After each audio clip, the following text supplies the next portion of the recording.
Well, good evening, everybody. We are live with Dr. Steve Perry, who you can see is working. He is working, and we have this awesome interview tonight. We're so excited. How you doing, Dr. Perry? Fantastic. Really. Couldn't be better. Had a great day at work. Just getting out. What hour am I on? I started around 3:30. So, what's that, 19 hours and counting? No, where are you at right now? You're not in Connecticut. I am in Connecticut. So I started my day in Connecticut. Then I went from where I lived to 90 minutes south to Harlem, which is where our school is. Well, first I went to our school in Connecticut. Then I went to our school in Harlem, which is 90 minutes away. I came back to our school in Connecticut. And then I went to a meeting an hour north. So I'm headed home to see my family. Okay. Yes, I know you have two sons, right? I do. They're at home painting sneakers right now. Okay. Well, let That's me... do when you grow up in the suburbs. Your father buys you sneakers and you paint them. Is that the new fad? Apparently, because when I had a pair of sneakers, I was doing everything I could to keep them white. I know that's right. Well, my kids are so far from that, but I do have grandkids. Maybe I'll get to experience some of that. But I want to say congratulations, first of all, on your new school in Harlem. Talk a little bit about that. Yeah, so it's really exciting. About almost 6 years ago, I met Sean P. Diddy Combs at an engagement party. Go figure, right? First and only one I've ever been to. And I'm walking out, and we see each other and greet each other. And of course, I introduced myself to him because, I don't. And he says he knew who I was, and introduced himself to me. And I'm like, really? And so he said, can I tell you something? I said, sure. He said, I've always wanted to open a school. Nobody knows that, though. I said, well, cool. Good luck with that. And he said, no. I think that you and I should open a school together. I'm like, I'm good, man. I have a school, and I want to run my one school in Hartford, and that's it. So for years, he and I would talk, and he would say, yo, what's going on with my school? And the issue wasn't that I thought that he was the issue. It was just I just wasn't there. I just wanted to run one school. And as you know, God is not patient. And so he said, oh, you want to stay small, huh? They made running that one school so uncomfortable, this God, not Combs. And that it came time that I couldn't comfortably accept that I was going to only run one school. It went from wanting to only run one to thinking I'm only running one. So Puff was serious. I was serious. We came together. We put our team together. And here we are with our first 6th and 7th grade class in Harlem, USA. That is so awesome. Awesome. I'm going to ask you a couple of questions. One of the things, and I raised my children as a single mother, and I just want to ask you, what can mothers do best to support their children, especially their sons, in any educational system? So it starts with high expectations. One of the biggest mistakes that moms make with their sons is they lower their expectations because they act as if their son is victimized by everybody. And I get why, because there are systems in place to make sure, especially Black, Latino, and poor children don't benefit from the blessings. But there's another way to respond to that. You increase the expectations. Because you know life is going to be tough for them, you increase the expectation. Because you know systems are set against them, you increase the expectations. And what that means is that it starts young. Every child has chores. As soon as they can stand upright, they need to be able to clean something. So your 2-year-old can pick up his toy. Exactly. And then as they grow, so should their contribution to the house. Because you're essentially training them to take on the world at large, that they need to understand that the chips are stacked against them. And then structure, create a system of organization. And in many cases, moms who are doing it by themselves get so caught up, for obvious reasons, in the belief that they have to do it all themselves. But there are going to be some brothers in particular who work hard. They're your son's AAU coach, a Little League coach, a football coach. And you got to make it easier for people to help you. You can't be the person who nobody wants to work with. And there's so many times that there are sisters that I've seen people just say, you know what, you got this. You know so daggone much. Figure this out yourself. And so set high expectations, give them chores as soon as they can, put in place a structure, and recognize that you need help. You need help. Doing it by yourself is a lot. Doesn't mean it can't be done. It just means it shouldn't. And if you can get help, take it.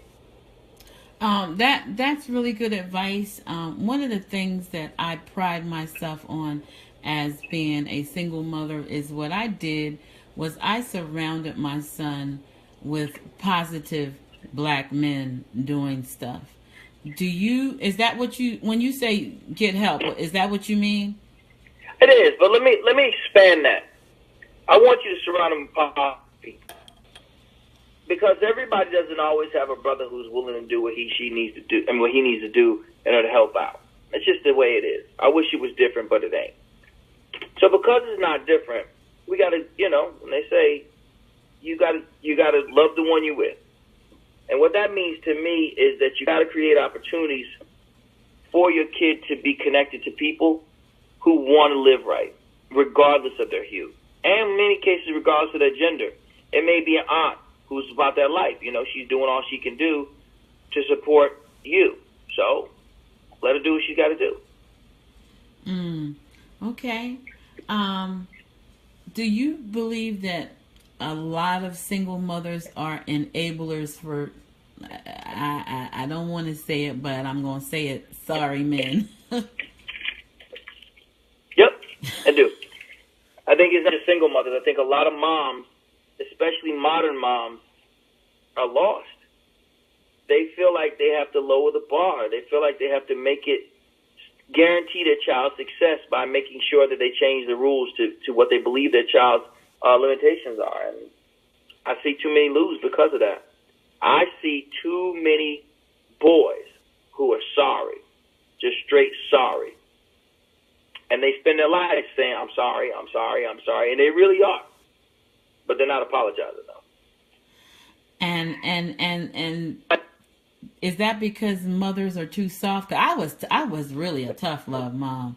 My son, I wish he would come on now so he could tell you. But are the mothers just too soft? Nobody wants to be the villain all the time. And so when you're raising a child by yourself, it's very easy to say, I don't want to come home and fight with my son this weekend. So he said he ain't got no homework. He ain't got no homework. I'm not going to look. I'm not going to press him. He doesn't have it. He doesn't have it. If he does, we'll deal with that later. I want to get along with him. And a lot of our mothers who are doing it by themselves find themselves dating their sons. It's a really strange thing. But the boy stays in the bed. They consult him on important decisions. They do a lot of things that they just don't need to do. Wow. And then I've heard mothers tell their sons, you're the man of the house. Is that fair? No. You can't be the man of the house when you've never even been the teenager of the house. And you can't be the man of the house unless your name is on a lease. If your name is on a lease, you are a guest in the house. Wow. What is the single most important message a parent should expect from their child's school? I think one of the most important messages that a child can get from the school is that he works hard. He and she, that he works hard.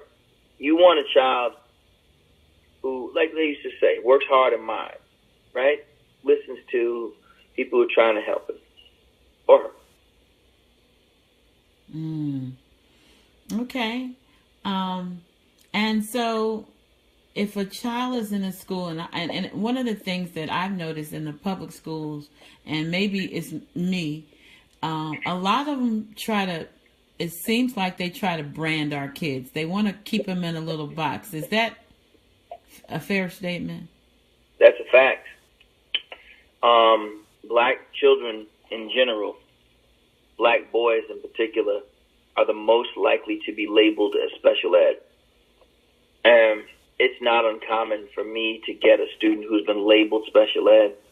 He might be low, meaning he may not read on grade level, which is more likely than not. He may not do math on grade level, which is much more likely than not. But beyond that, he doesn't have any intellectual disabilities or behavioral issues that couldn't be corrected in a setting where he has effective instruction. So what can we? I mean, if our kids are in public schools, what can we? Because they tried to say that with my daughter. They tried to say she had ADD, which I didn't. I rejected, and she didn't. She ended up an honor roll student. But if I had bought into that, she'd have been stuck in that cycle. What is it that we have to question it, right? We do, and so here's the challenge that I have, because I'm on both sides of this, if I'm being real. I'm an advocate for parents' rights, which means I want parents to question the system. On the same token, I work in schools, and I've seen people come in and they're just combative. I mean, I don't even want to say it. They're just combative, and you can't help them. You can't help somebody who comes in and they just know everything and they want to fuss and fight. And I mean fight. I'm not talking about metaphorically fighting. And so I recently met with a mom, and she came in. She sent an email, and it basically said, "I'm going to call the media. I'm going to call the state. I'm going to call the city. Until we sat down, I said, sis, we're going to have a relationship. I give you that. But you ain't going to send me emails talking about who you don't threaten me. Like, well, how is that helping anybody? How is that helping anybody? If you cannot send me an email without threats, don't send me an email. I can guarantee you nobody on my staff is going to send you such an email. Imagine if we did that to you, I said. Imagine if we sent you an email saying, if you don't take better care of your child, get his grades up, we're going to contact the Department of Children and Family Services. We're going to call the local newspaper. We're going to call CNN, CBS, ABC, and then we're going to write blogs about you. I mean, do you want that? Wow. That's not necessary. It's not necessary. So the trouble I find is that there's been so much badness that has happened. I mean, so much that people don't trust the schools. And so then here I come saying, no, I'm different. We don't do it like them. And they're like, man, please get out of my face. You work in a school, you do kids dirty. So I got to eat that. I got to somehow work through the very system. I have to work to get people to have a better impression of the very system I spend every single day fighting against. Well, I really do admire your standards. I mean, anybody that can look you up and look at the school. I love seeing you drive the school bus and the dress, the way they dress, and you with the bow ties. To me, that is so important. To start our kids, dressing decently. So I applaud you. I think it's great. You and Dr. Underwood, you prove that our kids can do well. So I think it's a great thing, and I think we need to duplicate it all across the country. And I know that you're on your tour, which we're going to talk about that in a few minutes. But can you explain the importance of school choice, charter, magnet, vouchers? It's the only way we're going to get out of this bad situation we find ourselves in. in the first time since Reconstruction, black people are actually in a position to open schools in a real way. We're not talking about just Margaret Collins who opened a small classroom and was able to do what she was able to do with a small group of kids. Small, not to diss her, but just to say it just wasn't a lot of kids. And when she wasn't alive, it was hard to maintain that school because she was the lightning rod in it. I'm talking about schools that have 700-800 kids, 1,000 kids. That's charter schools that we can finally open. And then if we can give vouchers, which is what I'm really focusing on, which is to be able to take money and use it for parents to be able to decide what school works best for their kids, then we're really going to be able to get it done. That's what the real issue is. We need vouchers. So school choice is the only way we're going to get this thing done. How does this voucher system work? Just like Medicaid, Medicare, Section 8, just like a student loan, just like a GI Bill, just like food stamps, just like aid to families with dependent children, or whatever it's now called. All those things are vouchers. Public money used for private goods and services, or public money used for public goods and services. These are systems that we've had in place for generations, and they've worked. So that's what I'm for. A scholarship is basically what it is. Your child, let's say in North Carolina, in Greensboro, where you live, let's say that they receive $7,500 per child. Well, if because of your tax contributions to the local economy, $7,500 goes into the local education system. Well, your son and daughter should be able to take their $7,500 and go to whatever school works for them. It could be that school that they're zoned for. It could be a charter school. It could be a traditional school in another district. It could be a private school. It could be a parochial school. Your pastor could open his or her own schools. All of those things could happen with vouchers. We need scholarships in order to move our community forward. So you're saying the parent has a choice because they're a taxpayer to decide? Yep, that's exactly it. What I'm saying is the best way for us to be able to move the community forward is to give children access to a quality education. And the only way to do that is through a combination of school choice options. That's vouchers, charters, magnets, traditional schools, vocational technical schools, online schools, home schools, private prep schools, parochial schools, and some derivative thereof. Some of those online schools, all of it. We know all of that so you can fix this thing. So do we have to, this is coming through the government? Well, the government is us. So yes. So when we pay taxes, they go to someone. We give it to a group of people who we call the government. They're our employees who we ask them to hold our money and to provide certain goods and services to us. So yes. The same place it goes to now. The government is you could decide to send your child to a government school, which is a traditional school, or you could decide to send your child to a school that is run by people who you know. So most people don't know or live with the people who run their traditional schools. They don't even know those people. So how do they go about requesting that? Well, we first have to get a law passed in North Carolina that would allow you to have them. Okay. Which, to my knowledge, you don't have one. All right. So we've got to come together and work on that. Okay. Know a lot of politicians. I think we can get that done. There you go. And so you have a book called Man Up, Nobody's Coming to Save Us. Mm-hmm. It's a guide for mothers. Talk a little bit about that. What Man Up does is it's a call to action for the black community to say, if you thought that somebody was going to come in, white liberals or the Republican Party or somebody else will come in to handle what really are our issues, you're dead wrong. This one's on us. We got to take full responsibility for the stuff that we've done. Not for everything that's happened to us, but for the things that we've done. And that's what Man Up talks about. Give me an example. So the first line in the first chapter is, kick your grown-ass son out of the house. Snatch the football comforter off. Drag him out of his pea-stained twin bed. Usher him through the living room where he took his his prom pictures, past the Little League trophies, and throw him onto the stoop that you still have to beg him to shovel when it snows.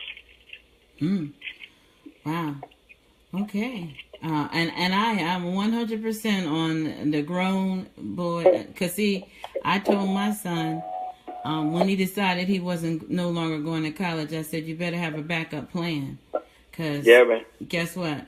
Mom's not taking care of any grown men, and that's what he did. He made it work. He started his own business and been married for 15 years and 2 kids. And because I mean, like you say, we're the enablers by letting them stay there and live off of us. We're part of the problem for sure. The educational tour, that's exciting. 70 cities. Talk about that. Well, it's actually almost 80 now. I have the opportunity to travel this great country of ours and meet amazing people. And I've spoken at small schools. I've spoken at churches. Corporations. I speak at universities. Everywhere. Urban leagues, from white organizations to black organizations. All the above. About this passion that we have for our kids. That's awesome. I was looking at a video that you did earlier about your father. You and another gentleman it was on Oprah's show, and that was very touching for me. When you said that you felt bad that your mother had to make excuses. Can you talk a little bit about that? Because I mean, you are a success story. Yes, I am. Yeah. But a success story is never the result of one person. And so I'm a success story in relation to our community and how our community can come together to support people who it doesn't seem like are supposed to win. So, yeah, to that extent, I am a representation of a team effort. That's my mother, my aunt, my grandmother, my grandfather, not my father. Though I know who he is. He's had no impact at all in a positive way on anything that we've done. Period. He would say he has, but he's bugging. Well, that's what I mean, because a lot of our young men are growing up without their fathers, and they're bitter and they're angry, and they carry that forever. What can you say to them? Because you did it. My son did it, made it. And so what do you say to them to keep them from getting discouraged? I say that the ties that bind you could be the bungee cords that propel you. Don't walk around letting somebody who you don't even know mess with your head.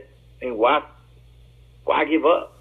If anything, bust your behind so that you get out there and work and get it done so well that when he finds out about you, he thinks to himself, my God, what did I do? Why didn't I stay in this kid's life? I messed up. You did. You're right. And that's funny that you would say that, because I know my son, he played football and of course he was pretty good with football and basketball, and when his name was in the paper, his dad all wanted to say, that's my son, and he basically said, I have no use for you now. You weren't there, so I'm good. So it can be done. Your success. Now, are you biracial? Yep. So that was another challenge, was it? Not for me. I'm black. I'm not fooling with you tonight, Steve. What am I supposed to do with that? But I meant in school you didn't get no. Everybody gets picked on for something, and when you can fight, you don't have to worry about such stuff. Okay, so what about the bullying in the schools? Now that is real, right?